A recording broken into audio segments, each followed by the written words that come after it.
hari ini kita akan berbincang dan ada 3 aspek soalan yang akan kami tanya, yaitu dari artificial intelligence dalam pendidikan, kedua technology integration dan digital learning, ketiga tentang rural dan urban educational gap. Jadi pertama saya mau tanya dulu, apa yang dimaksudkan dengan penggunaan AI dalam pendidikan? Okey, untuk pandangan sendiri, AI ni, artificial intelligence ni, adalah kalau di dalam sekolah, terutamanya sekolah rendah dan juga termasuk sekolah menengah, penggunaan AI ni sudah mula diterapkan dan digunakan, belum lagi meluas lah sebab baru setahun 2 tahun kan. So dia sudah mula meluas, digunakan semasa sesi pengajaran, guru itu mengajar, dan digunakan juga semasa pelajar itu membuat assignment ataupun kerja rumah diorang. Terutamanya macam kerja kursus lah. Kalau sekolah menengah tu macam penggunaan buku scrap. Soalan seterusnya adalah apakah pesan positif dan negatif penggunaan AI ini terhadap pembelajaran mereka, proses pembelajaran mereka? Kesan positif, pelajar itu menjadi lebih cepat untuk mendapat maklumat dan juga dorang punya maklumat tu lebih cantik dan lebih baik lah. Kalau contoh, kalau paling senang kan kita bagi contoh kalau kita minta murid itu menghasilkan sebuah poster AI. Sebab ada pertandingan poster AI, kita bagi tajuk dan poster AI. Memang hasil yang mereka hasilkan itu memang cantik dan lebih menarik lah. Begitu juga dengan buku scrap, hasil mereka yang lebih cantik dan menarik. Tapi dari aspek negatifnya juga, kesan buruknya, penggunaan AI ini menjadikan murid itu sangat-sangat independen terhadap AI dan dorang terlalu bergantung, dan bila tiada AI itu, diorang tiada tempat untuk bersandar ataupun pemikiran mereka tu lemah lah. Okey, kalau penerangan yang lebih baik, kalau tiada AI, mereka akan jadi lebih kurang berdikari berbanding ada AI itu. Sebab mereka sudah bergantung dengan AI itu kan. Jadi untuk soalan seterusnya, kalau menurut cikgu, apa langkah yang sebagai cikgu kita boleh ambil untuk memastikan AI ini digunakan secara beretika? Secara berhemah kah? Ya, secara beretika beretika lah di sekolah. Okey. Kalau untuk sekolah rendah, penggunaan AI ini masih kurang lah. Kecuali kalau kita bagi dia orang tu tugasan atau assignment, tugasan lah, kerja kursus untuk dorang di rumah. Tapi kebanyakan tu di sekolah menengah lah. Tapi kalau sekolah rendah masih kurang di apa guna. Kecuali dorang buat kerja rumah, dorang minta jawab soalan tu, dorang gambar, lepas tu dorang minta tanya dengan ChatGPT. Kalau kerja rumah lah. Jadi secara berhemah, kalau saya sendirilah secara peribadi, kebanyakannya saya minta murid itu selesaikan tugasan tu di sekolah. Tapi bila sudah kita minta murid itu selesaikan tugasan di rumah, itu memang di luar tugas kita sudah tu. Sebab kalau mereka sudah bergantung, kita cakap macam mana pun mereka akan buat juga tu. Macam, okey, yang kerja ni kamu buat di rumah. Kalau itu bergantung pada diri orang. Kalau orang mau cuba untuk independen, buat sendiri, orang akan buat. Tapi kalau still lagi orang melekat dengan AI itu, dorang akan guna juga. Tetap juga guna. Itu yang pertama lah. Yang kedua, cara penggunaan AI yang lebih baik ni bergantung kepada Kementerian Pendidikan itu sendiri. Kementerian Pendidikan kena anjurkan ataupun buat lagi banyak program untuk murid. Sebab sekarang ni program-program AI ni banyak untuk guru. Tapi untuk murid belum ada. Mungkin ada nanti sebab program AI ni baru tahun kedua. So harap nanti pihak KPM buat satu program untuk murid. Contohnya macam ada camp kah, ada kursus kah yang dianjurkan khas untuk sekolah-sekolah. Itulah, dua itulah. Jadi kita ke isu seterusnya, yaitu teknologi integration dan digital learning. Kalau Melayu dia integrasi teknologi dan pembelajaran digital lah. So soalan pertama dia adalah, apakah kepentingan pembelajaran digital kepada pelajar dan guru? Okey, untuk kalau sekolah kami setakat ni penggunaan yang luas digunakan iaitu TV lah. TV yang di dalam kelas, hampir semua kelas sudah ada TV. Tapi untuk penggunaan tablet ataupun laptop tu ada digunakan di bilik akses ataupun kadang-kadang dibawa juga di kelas lah. Sebab sekolah kami ada banyak itu tablet, bukan tablet, laptop lah. Okay, so murid-murid boleh guna. So penggunaan itu meluas, penggunanya sangat meluas lah di sekolah. Tapi untuk guru pula hanya 50%, 50% saja guru yang dapat memanfaatkan tu. Sebab sekolah cikgu ni kebanyakan veteran sudah mah. So yang bawa laptop pergi kelas ni, yang bawa LCD kah, yang menggunakan TV ni kebanyakannya guru-guru yang muda lah. Kalau guru-guru veteran tu memang orang tidak bawa, orang still lagi dengan pengajaran yang klasik lah. Tu. So kiranya kalau untuk belajar, cikgu sudah try untuk integrate dalam sesi PNT lah kan? Ya, betul. Kalau pelajar memang kalau untuk guru, teruskan. Kalau untuk pelajar memang kami sudah cobalah dari tahun 1 ke tahun 6 atau macam mana? Untuk tahun 4 tahun 6 gitu sudah yang akan kamu bawa guna pakai TV belajar. Oh, TV dari tahun 1. TV dari tahun Oh, dari 1. tahun satu. Tapi kalau Ya, laptop tuh dari tahun 4 lah. ya. Jadi tapi kalau menurut tapi kalau itu segu sini, kalau guru memandangkan banyak segu yang agak veteran, jadi orang mungkin lebih selesaikan kalau by the book. Jadi boleh katakan 50% orang segu segu yang bukan veteran itu orang suka digitalize lah, orang punya pengajaran begitu. Dan Kalau yang guru-guru yang baru veteran kan, oke terus kan?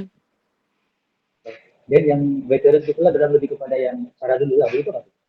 Ya, kalau cikgu-cikgu yang macam veteran ni lah lebih kurang 10 tahun lagi mau pensiun lah kan. Yang tidak lama pensiun ni mereka lebih suka mengajar dengan cara yang masih yang lama lah.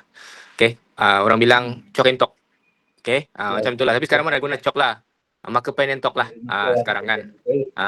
So kalau guru-guru veteran ni kebanyakan memang orang akan guna apa itu guna style lama. Tapi kalau guru-guru baru, Gen millennial, Gen Z semua memang guna yang latest. Memang orang akan follow the trend lah. Mereka akan follow ikut trend murid. Macam saya pun Gen millennial, tapi saya follow budak-budak punya murid pelajar punya trend lah. Sebab kita kena follow trend kita punya murid tu supaya kita dapat masuk dengan jiwa orang tu. Ah. betul. So memang kalau pendigitalan tu kalau bagi cikgu sendiri memang guna. Lebih-lebih lagi cikgu ni banyak ajar RBT. Mereka bentuk teknologi. Memang guna banyak laptop. Ini memang jelas lah di tempat cikgu mengajar, ya, tempat Hmm. itu memang nampak lah dia punya integrasi digital kan Ya, betul-betul. teknologi.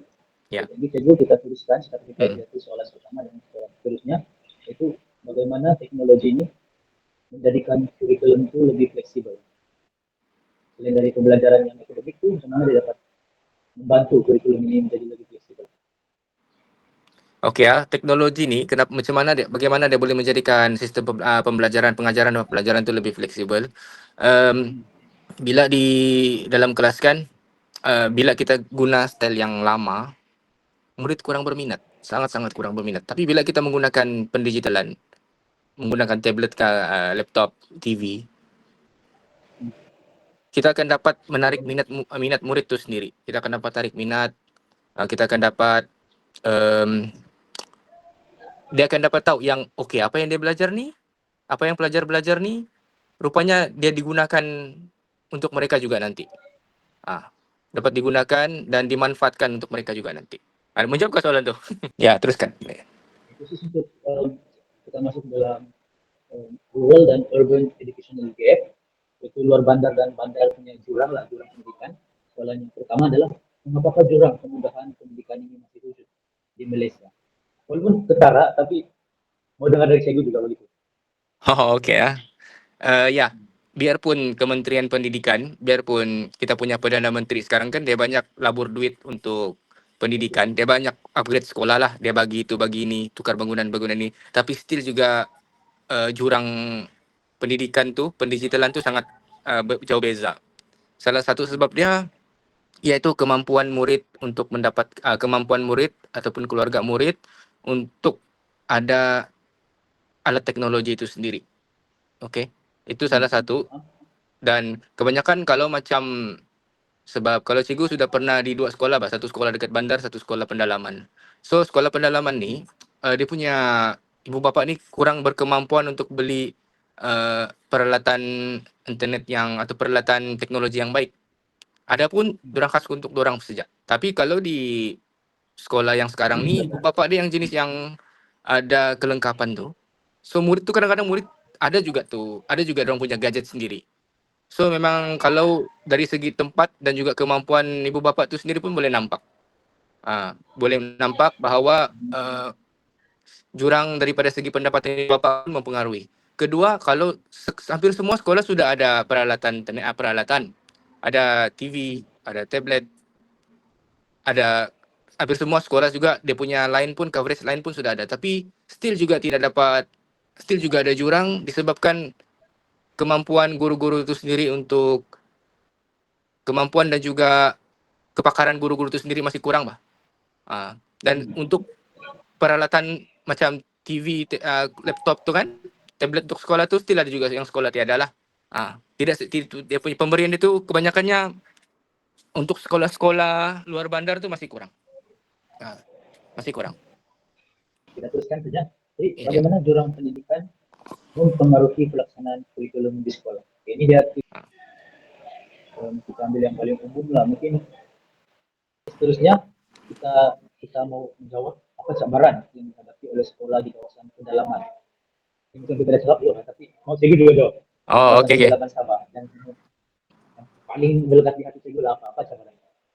Cabaran apa tuh? Cabaran, ulang balik soalan? Cabaran atau cabaran yang dihadapi oleh sekolah di kawasan pedalaman Sabah dan Sarawak. Oke.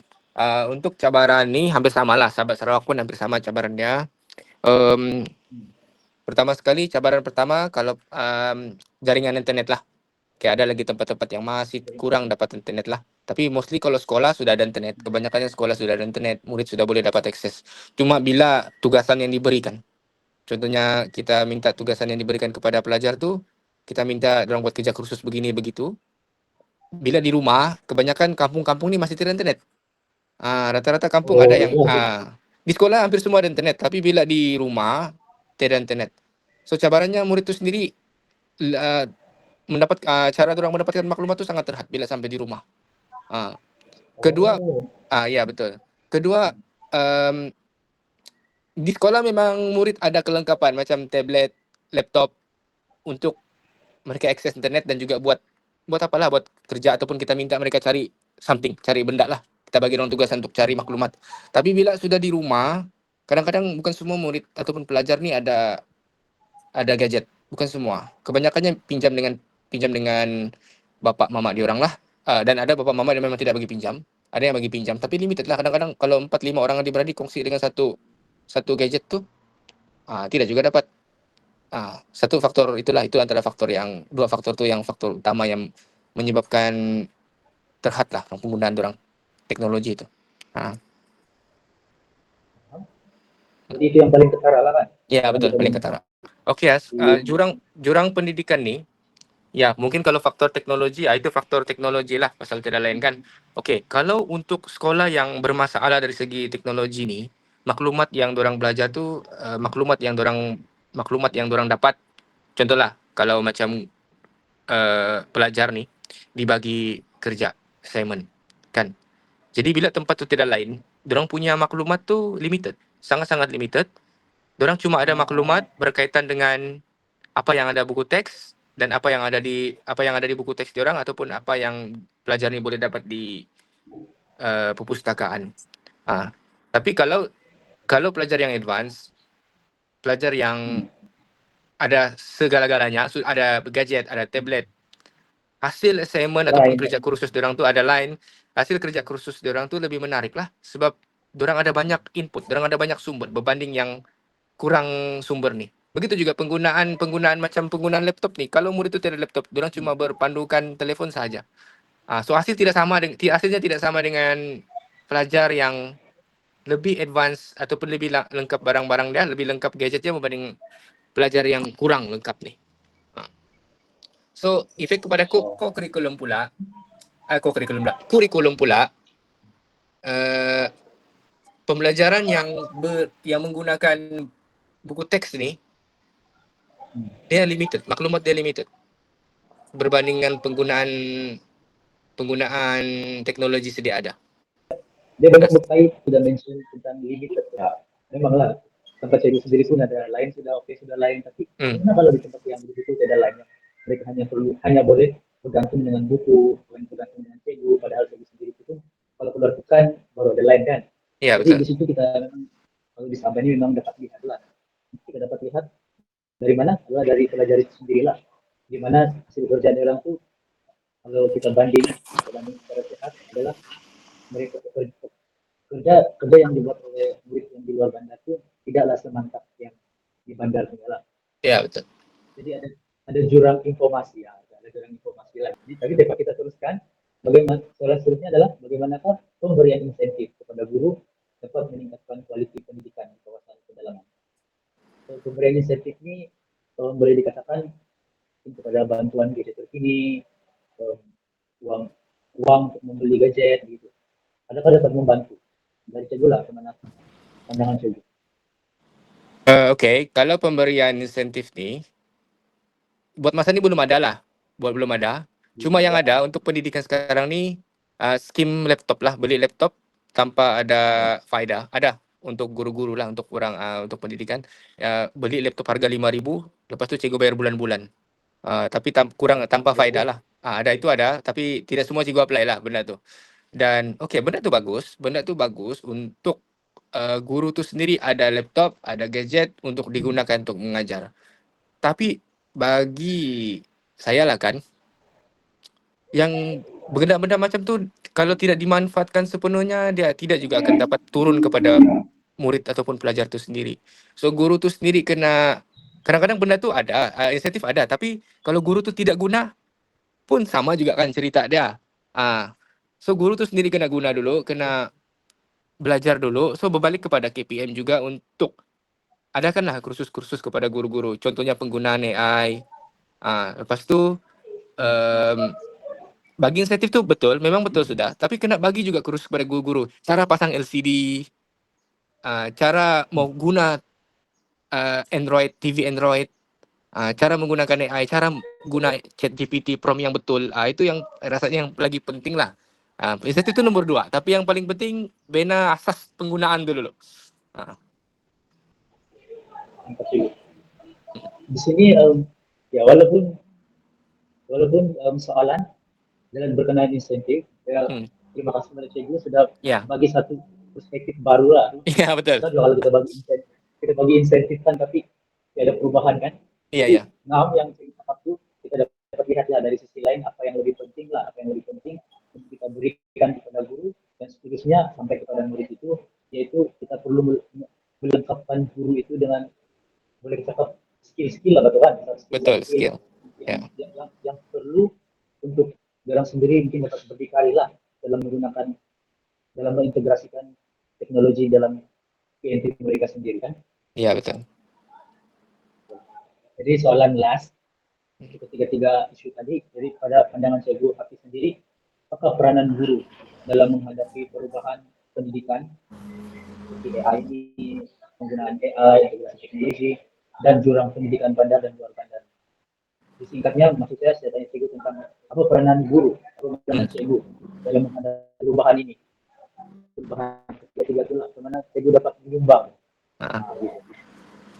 Oke, peranan guru untuk menghadapi perubahan-perubahan yang boleh dikatakan cepat juga lah, boleh dikatakan laju cepat. Zaman berubah. Guru tu sendiri kena follow the trend, kena tengok trend-trend baru, kena tahu. Guru sendiri, ini yang pertama. Guru sendiri tahu apa yang berlaku di Facebook, apa yang berlaku di TikTok, apa yang berlaku di IG di mana-mana lah. Kena tahu, sebab kalau kita bawa isu-isu semasa di dalam benda-benda di dalam kelas, dan dengar kamu ada TikTok begini. Yang itu memang saya guna, sebab itulah cikgu sendiri kena follow the trend. Kalau tidak, murid akan apalah cikgu ni old school lah macam tu. Murid akan macam tu. Betul. Kalau macam kamu ni memang follow trend tak ada masalah, tapi yang guru-guru yang Zen millennial, yang Zen bawa-bawa lagi, diorang kena follow the trend first yang itu. Kedua, guru-guru sendiri kena ada semangat, kena ada insentif untuk belajar, untuk mau cara pasang LCD, yang itu basic, cara menggunakan peranti dengan betul. Dan kebanyakan yang saya nampak, ramai guru-guru tidak mau belajar benda tu. Sedangkan benda tu senang je. Kena belajar lah benda-benda macam tu. Yang seterusnya, belajar cara tahu kebaikan dan keburukan AI ini untuk diri sendiri dan murid. Guru perlu tahu apa keburukan teknologi AI itu. Perlu manfaatkan, tapi walaupun sudah tahu keburukan, guru sendiri perlu manfaatkan apa kelebihan dia. Zaman sekarang buat poster senang. Kan buat poster, dulu guna Photoshop. Kan dulu guna Photoshop, mau 2-3 jam buat. Baru siap. Zaman cikgu tu dulu zaman Photoshop 3-4 jam baru siap. Lepas tu gambar pun kena cari. Zaman sekarang prompt saja. Kan? Zaman sekarang prompt 10 saat. Lepas tu kalau kita guna ChatGPT yang berbayar, lagi cantik hasil dia. Kan? Betul kan? Itu yang pertama lah. Guru tu sendiri kena manfaatkan peluang, kena belajar dan cari juga keburukan supaya kita dapat jelaskan dengan murid apa keburukan AI ini. Ada juga tuh. Meskipun ada yang berminat untuk tahu, pelajar pun ada berminat untuk tahu. So itu salah satu, dua sudahlah peranan guru tu sendiri. Untuk 3 sudahlah kan. Follow the trend, menggunakan peranti dan cari kelebihan keburukan teknologi yang ada. Itulah peranan guru tu sendiri. Mhm. Mantap sih, soalan yang jawaban yang sangat berkualitas. Saya percaya Zul yang mendengar pun banyak kan masukan dia, masuk input dia. Jadi Oh, oke. saya coba untuk simpulkan dan kita dari atas lah balikan tentang apa yang Oke. kita sudah kongsi, apa Cegu sudah kongsi dan kita belajar adalah pertama manusia itu perlu follow trend lah Hmm, supaya murid-murid pun akan nampak Cegu itu tidak old school dan masih relevan untuk bukan sekadar hobi atau murid itu, tapi supaya kita pun senang mengajar kan Cegu. Sebagai betul kita betul. senang mengajar. Yang kedua adalah